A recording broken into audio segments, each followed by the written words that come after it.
Okay sir. ఈరోజు BRS party working president గా ఉన్నటువంటి కేటీ రామారావు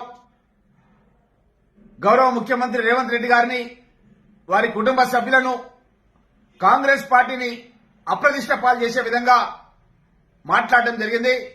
కొడంగల్ లోపల పారిశ్రామిక వాడ కేటీఆర్ మాట్లాడడం ఏంటంటే ముఖ్యమంత్రి గారు అల్లుడు గురించే ఈ సేకరణ జరుగుతుందని చెప్పి అంటున్నాడు.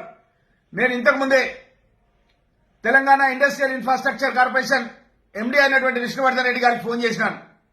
అక్కడ ఎవరైనా అప్లికేషన్ పెట్టినారా కొడంగల్ లోపల పారిశ్రామిక పెట్టడానికి అని చెప్పి అడిగినాను. ఇంతవరకు ఒక అప్లికేషన్ కూడా పెట్టలేదు.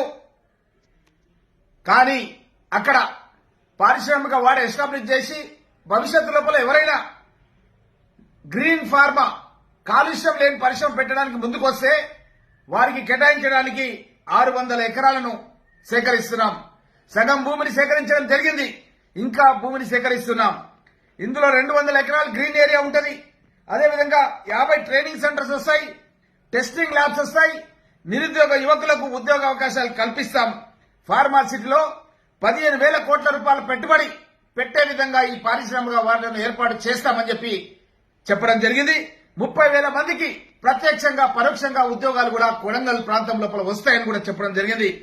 మరి అలాంటి విషయం లోపల ఈరోజు అబద్దాలను కేటీఆర్ ప్రచార మాధ్యమాలను అడ్డం పెట్టుకుని ప్రజలను తప్పుదోవ పట్టించే విధంగా కొంతమంది ప్రజలను అదేవిధంగా కొంతమంది బీఆర్ఎస్ కార్యకర్తలను ప్రోత్సహించి అక్కడ కలెక్టర్ పైన ప్రభుత్వ ఉద్యోగుల పైన దాడి జరిపే విధంగా తద్వారా ముఖ్యమంత్రి గారికి చెడ్డ పేరు వచ్చే విధంగా నువ్వు కృషి చేస్తున్నావు.